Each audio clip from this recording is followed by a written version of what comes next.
बिस्मिल्लाहिर्रहमानिर्रहीम। अज़ीज़ तलबा अस्सलामु अलैकुम। आज के सबक में हम पढ़ने जा रहे हैं हिस्सा गज़ल। आज हम जो गज़ल पढ़ेंगे उसके शायर का नाम है मीर तकी मीर।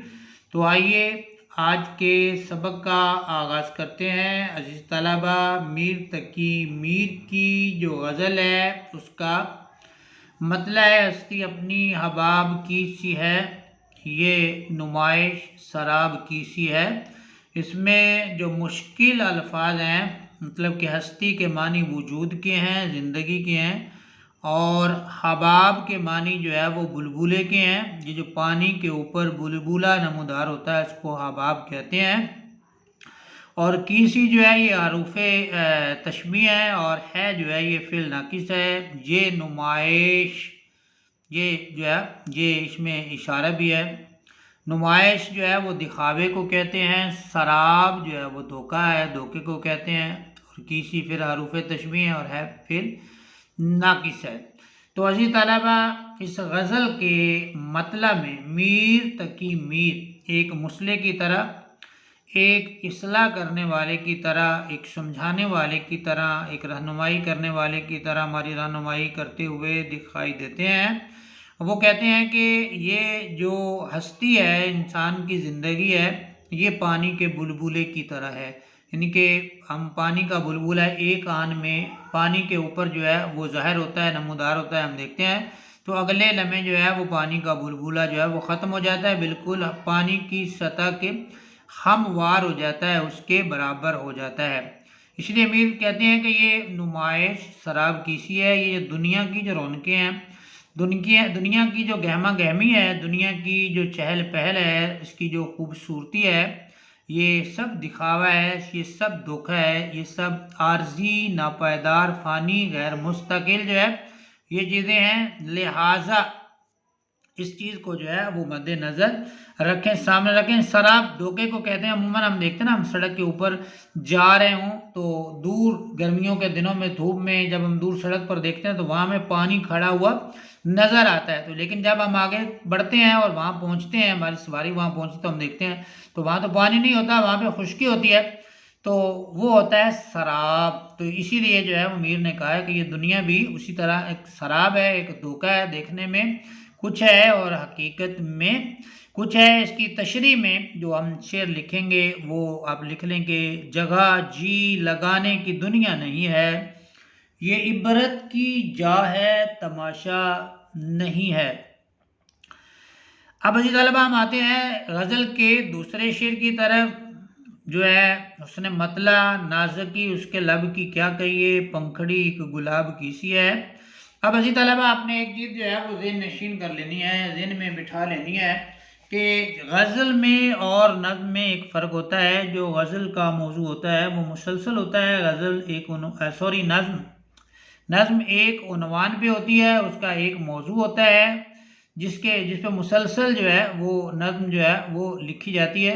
लेकिन जो गज़ल है उसका हर शेर जो है वो कुली इकाई होता है, अलहदा से उसका मानी व मफ़हूम होता है, उसका अपना एक मज़मून होता है। जैसे हम इस गज़ल मीर की गज़ल का मतलब पढ़ते हैं तो पहले में दुनिया की नापायदारी, दुनिया की बेसबाती जो है, दुनिया का फ़ानी होना, गैर मुस्तकिल होना जो है वो ऐसा मौजू दिया उसने। और दूसरे शेर में उसने मतलब में उसने महबूब की खूबसूरती का जो मौजू दे दिया है, महबूब के होंठों की खूबसूरती का।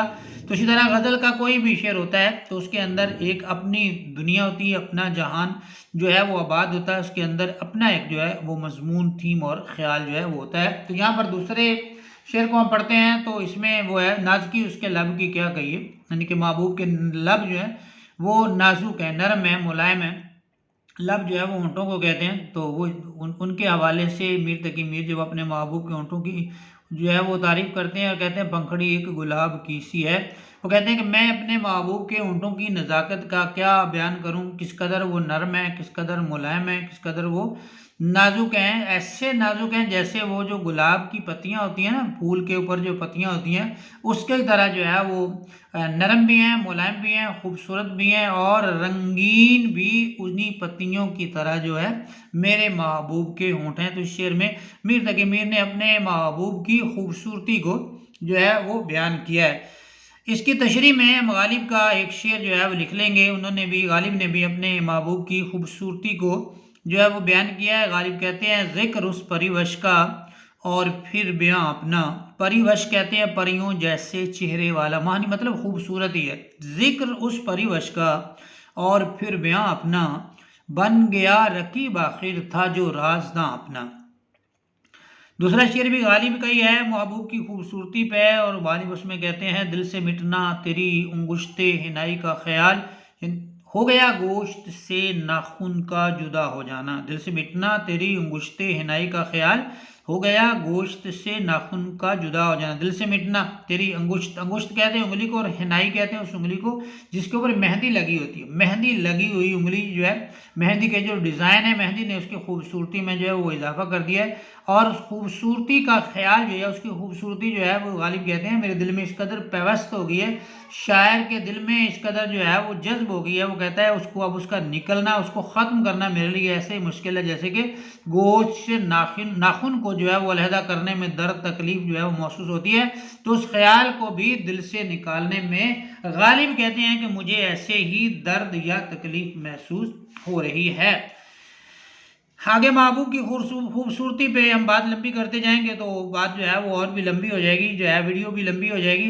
लेकिन मोहसिन नकवी के जो है वो अशार पे जो है महबूब की खूबसूरती को समेटते हैं और फिर अगले शेर की तरफ चलते हैं। मोहसिन नकवी कहते हैं तेरा ख्याल है खुशबू, ये मोहसिन नकवी की नज़्म खदशा है, उसमें से ये अशार लिए हैं। तेरा ख्याल है खुशबू, तेरा लिबास किरण, तू ख्वाबजाद है या आसमां से उतरी है, मैं तुझको देख के खुद से सवाल करता हूँ ये मौजे रंग ज़मीं पर कहाँ से उतरी। तो अज़ीज़ तलबा हम बढ़ते हैं तीसरे शेर की तरफ, जिसमें शेर कहते हैं चश्मे दिल खोल उस भी आलम पर। चश्म आँख को कहते हैं, दिल की आँख खोलनी है किस पर, उस आलम पर, उस दुनिया पर, उस जहान पर। वो जहान, एक तो ये जहान है जहाँ हम रहते हैं और एक वो जहान जहाँ मर के जाएंगे।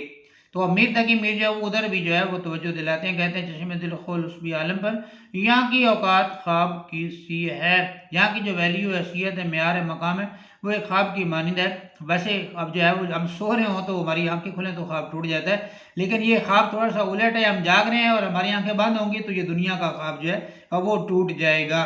तो मीर तकी मीर मुसले की तरह, इस्लाह करने वाले की तरह हमारी जो है वो इस्लाह फरमा रहे हैं और हमें जो है वो कह रहे हैं कि दिल की आँख खोल ले, मतलब कि आखिरत के लिए भी कुछ तैयारी कर ले, क्योंकि तूने वहाँ जाना ही जाना है। यहाँ पर तूने जो है वो मुस्तकिल नहीं रहना, ये दुनिया फ़ानी है, आर्दी है, नापायदार है, गैर मुस्तकिल है। तो लिहाजा दुनिया में रहते हुए आखिरत की तैयारी भी जो है वो ज़रूरी है। और ये दुनिया की ज़िंदगी जो है इसका कोई पता नहीं है कि ये कब जो है वो ख़त्म हो जाए। किसी भी लम्हे जो है वो इंसान की सांसें जो है वो रुक सकती हैं, किसी वक्त इंसान की आँख जो है वो बंद हो सकती है और इंसान जो है ये दुनिया छोड़ सकता है। लिहाजा दुनिया की तैयारी के साथ साथ आखिरत की तैयारी भी इंसान को करनी है। इसलिए मीर जो है वो हमारी इस हवाले से जो है वो रहनुमाई करते हुए दिखाई देती हैं। इसकी तशरीह में आप शेर लिख लें कि भला गर्दिश फलक की चैन देती है किसे इंशा, भला गर्दिश फलक की चैन देती है किसे इंशा, गनीमत है कि हम सूरत यहाँ दो चार बैठे हैं, या जो हम तुम साथ बैठे हैं सुनो ये दम गनीमत है, ये हंसना बोलना रह जाए तो क्या कम गनीमत है, या फिर पल में चाहे तो गदा को वो करे तख्त नशीं, कुछ अचंबा नहीं इसमें कि खुदा कादिर है। पल में क्या होने जा रहा है, अगले में क्या होने जा रहा है, क्या तब्दीली रूनुमा होने जानी, इसके बारे में कोई नहीं जानता। जी हम आ रहे हैं चौथे शेर की तरफ, हम पढ़ते हैं बार बार उसके दर पे जाता हूँ हालत अब इस्तिराब की सी है। इसका मफहूम जो है अज़ीज़ तलबा ज़रा समझ लीजिएगा और इसमें जो है वो गौर कीजिएगा, तवज्जो फरमाइएगा। वो कहता है बार बार उसके दर पे जाता हूँ, दर कहते हैं दरवाजे को, किसका दर है, उसके महबूब का। मीर तकी मीर के महबूब का दर है और मीर तकी मीर बार बार वहाँ के जो है वो चक्कर लगा रहा है। महबूब के दर के चक्कर लगाने की वजह क्या हो सकती है, महबूब का दीदार, महबूब को देखना, उसको देखने के बाद सुकून का आना, राहत का आना, खुशी जो है वो मुयसर होना। लेकिन यहाँ पर दूसरे मिसरे में जो है वो मीर कहते हैं हालत अब इस्तिराब किसी है, मेरी जो इस्तिराब कहते हैं बेचैनी को, मेरी बेचैनी हालत सूरत के मानी में आता है और इस्तिराब बेचैनी के मानी, मेरी जो बेचैनी है वो बढ़ती जा रही है, बढ़ती जा रही है, बढ़ती जा रही है। वजह क्या है?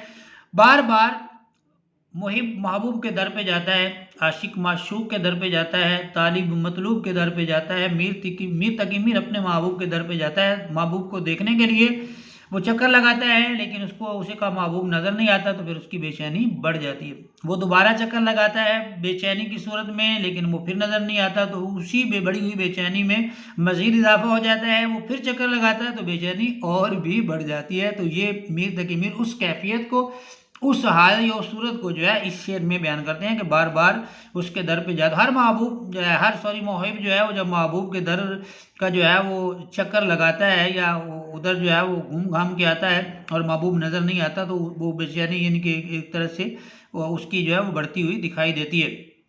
हम जो है इसको लंबा करने के बजाय इसके जो है वो तशरीह, अगर हम इसकी तशरीह में कुछ शेर लिखना चाहें तो वो है कि कुछ है खबर तुझे भी कि उठ उठ के रात को आशिक तेरी गली से कई बार हो गया। या दूसरा शेर, तेरे कू में इस बहाने, कू की जगह पे अमूमन लफ्ज़ कूचे भी आता है, तो कू का मानी ही कूचे है। कू बकू फैल गई बात शनासाई की वाला, कू बकू फैल गई बात शनासाई की, उसने खुशबू की तरह मेरी पजीराई की। तो यहाँ पर जो कू के मानी कूचे ही हैं। तेरे कू में इस बहाने मुझे दिन से रात करना, कभी इससे बात करना कभी उससे बात करना। तीसरा शेर है, शक्ल अपनी हमको दिखलाओ खुदा के वास्ते। आया है ना शायर आया अपने महबूब को देखने के लिए, तो उसकी वजाहत है, शक्ल अपनी हमको दिखलाओ खुदा के वास्ते, जान जाती है अजी आओ खुदा के वास्ते।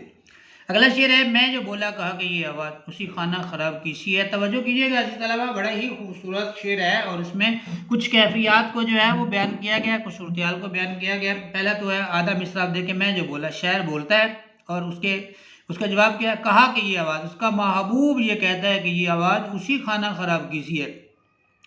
शायर कहता है कि मेरे महबूब ने जब मेरी आवाज़ को सुना तो उसने कहा कि ये आवाज़ उसी खाना ख़राब कहते हैं, तबाह हाल बर्बाद उस शख्स को जो है वो खाना ख़राब कहते हैं। तो ये अब जो है मेरा महबूब कहता है कि ये आवाज़ उस आवाज़ से मिलती जुलती जो है वो आवाज़ है। अजीज तलबा जो है वो क्या कहते हैं ना कि या तेरा तज़किरा करे हर शख्स, या फिर कोई भी हमसे गुफ्तगू ना करे। जब महबूब से मोहब्बत होती है तो उसकी बातें भी मीठी होती हैं, उसका जिक्र भी मीठा होता है, ठीक है, और दिल करता है कि उसकी बातें होती रहें और उसका जो है वो जिक्र कोई करता रहे और मैं सुनता रहूँ। लेकिन जब जो है वो मोहब्बत नफ़रत में बदल जाती है तो फिर वो शायर कहता है ना कि अब तो नफ़रत का ये आलम भी सिवा लगता है, तेरा नाम जो लेता है बुरा लगता है। तो फिर उसका नाम लेने वाला जो है ना उससे भी जो है वो नफ़रत हो जाती है, वो भी जो है तकलीफ़ दे होता है। तो इस कैफियत को, उस सूरत हाल को मीर ने जो है इस शेर के अंदर जो है वो समोया परोया, उस कैफियत को बयान जो है वो किया है। या आप शेर लिख लें, बागबाने आग दी जब आशियाने को मेरे, जिन पे तकिया था वही पत्ते आबाद, जिन पे भरोसा था, जिन पे हमने जो है वो एतमाद एतबार मोहब्बत जिनसे हमने की थी, जिनसे हमें इश्क था, लगाव था, जिनसे हमें रगबत थी बड़ी, लेकिन अब वो नहीं रही, तो उन्होंने जो है वो हमारे आशियाने को जला दिया है, वही हमारे दुश्मन बन गए। अगला शेर, आतिशे गम में दिल बुना शायद देर से बू कबाब की सी है। आतिशे गम, गम की आग में दिल जो है वो जल कर रह गया है शायर का, इसलिए शायर कहता है देर से बू, मुझे जो खुशबू महसूस हो रही है कबाब जो भुना जाता है तो उसकी खुशबू जो है वो अमूमन आती है।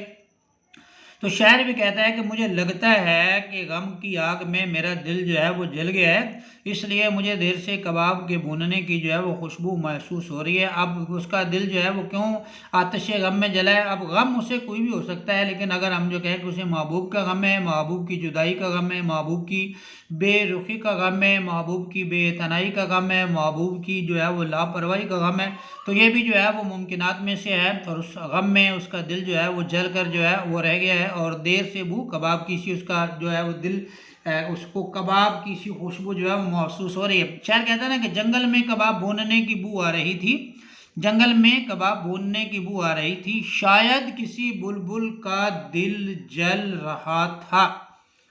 या इशरत कतरा है दरिया में फना हो जाना, दर्द का हद से गुजरना है दवा हो जाना। तो इसी तलबा गज़ल के मक्ता की तरफ हम बढ़ते हैं, जो मक्ता जो है मीर तकी मीर की गज़ल का है। मीर और नीम बाज आंखों में सारी मस्ती शराब की सी है। मीर और नीम बाज आंखें होती हैं, वो आध खुली आंखें, आधी बंद और आधी खुली।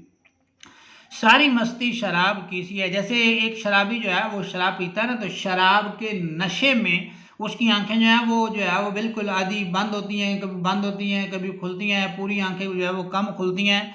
तो मीर भी जो है वो यहाँ पे जो है वो कहते हैं कि मुझे भी उन आंखों में शराब की मस्ती, वो क्योंकि वो नीमबाज आंखें हैं, तो नीमबाज आंखें हैं तो उन आंखों में वो शराब की सी मस्ती मुझे जो है वो दिखाई देती है। मीर और नीमबाज आंखों में सारी मस्ती शराब की सी है।